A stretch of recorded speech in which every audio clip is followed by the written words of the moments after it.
یہ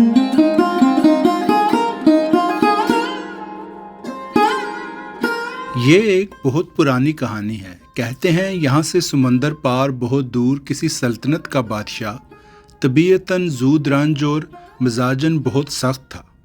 اپنی رائے سے اختلاف اسے ناپسند تھا۔ اگر کسی وزیر، درباری اور خادم سے کوئی غلطی اور کوتاہی سرزد ہو جاتی تو سخت سے سخت سزا دینے سے نہ چوکتا۔ بادشاہ اگرچہ ظالم نہیں تھا، مگر اپنے ریاستی امور اور اپنی ذات سے متعلق کچھ زیادہ ہی حساس واقعہ ہوا تھا۔ اس کا خیال تھا کہ رعایت اور نرمی برتنے سے درباری اس پر حاوی ہو سکتے ہیں۔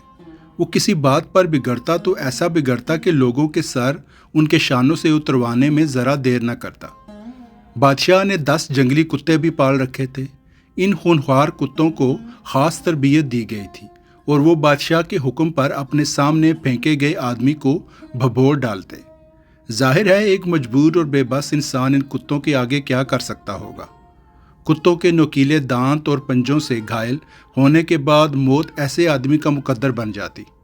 بادشاہ کے خادمین اور نوکروں سب کی کوشش ہوتی تھی کہ وہ ہمیشہ اپنے کان کھلے رکھیں اور بادشاہ کے روبرو حاضر باش رہیں تاکہ کسی موقع پر غلطی سے بچ سکیں۔ وہ خوب سوچ سمجھ کر کسی بات کا جواب دیتے اور ہمیشہ بادشاہ کی خوشامد میں لگے رہتے۔ ایک روز کسی نوکر کی شامت آئی اور اس نے بادشاہ کا کوئی کام انجام دیتے ہوئے کسی بات پر اپنی رائے کا اظہار کر دیا۔ بظاہر یہ ایک معمولی بات تھی، مگر بادشاہ کو نوکر کے خیالات نے بڑا فروختہ کر دیا۔ اس نے کچھ کہے سنے بغیر بے یک لہجہ نوکر کو کتوں کے باڑے میں پھینکنے کا حکم جاری کر دیا۔ بادشاہ کے کمرے کے باہر موجود سپاہی آواز سن کر دوڑے آئے اور نوکر کو پکڑ لیا۔ نوکر کی رنگت زرد پڑ گئی۔ موت اس کے سر پر تھی، مگر اس نے ہمت کر کے بادشاہ کو مخاطب کیا اور اپنی آواز کی لرزش پر قابو پاتے ہوئے کہا، حضور، میں نے 10 سال آپ کی خدمت کی ہے، آپ مجھ پر اتنا رحم ضرور کریں، ان خونخوار کتوں کے سامنے پھینکنے سے پہلے 10 دن کی مہلت دے دیں۔ بادشاہ کچھ سوچ کر اس پر رضامند ہو گیا۔ اب نوکر 10 دن کے لیے آزاد تھا۔ نوکر اسی روز کتوں کی دیکھ بھال کرنے والے کے پاس پہنچا اور اس سے سارا ماجرا بیان کر کے درخواست کی کہ وہ اگلے 10 دنوں تک کتوں کی دیکھ بھال کرنا چاہتا ہے۔ کتوں کا رکھوالا اس پر راضی ہو گیا۔ وہ ماتوب نوکر روز باڑے میں جاتا اور کتوں کو کھانا کھلاتا، ان کو نہلاتا اور ان کے ساتھ کچھ وقت گزار کر اپنے گھر لوٹ جاتا۔ جب 10 دن پورے ہوئے تو بادشاہ نے اس نوکر کو طلب کیا اور کہا کہ وہ سزا بھگتنے کو تیار ہو جائے۔ نوکر نے گردن جھکا کر تعظیم کی اور سپاہی اسے پکڑ کر لے گئے۔ اسے کتوں کے باڑے میں دھکیلا گیا تو وہاں موجود عملہ یہ دیکھ کر حیران رہ گیا کہ جنگلی کتے اس کے آگے پیچھے دم ہلاتے ہوئے گھوم رہے ہیں اور یوں لگتا ہے کہ وہ اس سے بہت پیار کرتے ہیں۔ نوکر ان کتوں کے درمیان کھڑا مسکرا رہا تھا۔ بادشاہ تک یہ خبر پہنچی تو وہ بھی حیران ہوا اور بولا، میرے ان خونخوار کتوں کو کیا ہوا ہے کہ وہ اس آدمی کو نقصان پہنچانے سے گریزاں ہیں؟ پہرے دار بادشاہ کو اس بارے میں کیا بتاتے؟ وہ لا علم تھے کہ نوکر نے 10 روز مہلت میں ان کتوں کو اپنا دوست بنا لیا تھا۔ یہ بات صرف کتوں کا رکھوالا اور چند دوسرے محافظ جانتے تھے۔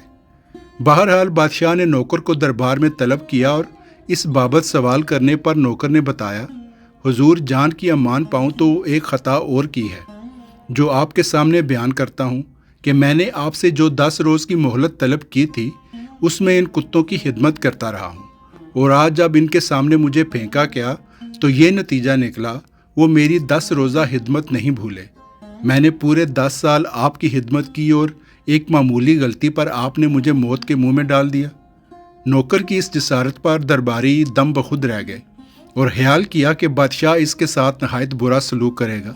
ادھر بادشاہ اپنے اس پرانے خادم کو غور سے دیکھ رہا تھا۔ یکدم اس کے ہونٹوں پر مسکراہٹ نمودار ہوئی اور بادشاہ نے نوکر کو آزاد کرنے کا حکم دے دیا۔ اسے اپنی غلطی کا احساس ہو گیا تھا۔ اس کہانی سے سبق یہ ملتا ہے کہ جب کسی کے ساتھ کچھ اچھا وقت گزارا ہو تو اس کی چھوٹی چھوٹی غلطیوں اور خطاؤں سے صرف نظر بھی کرنا چاہیے۔ یہ اعلیٰ ظرفی بھی ہے اور تعلق کا تقاضا بھی۔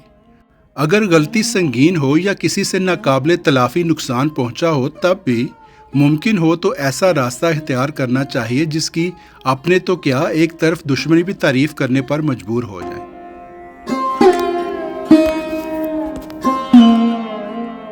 ہے۔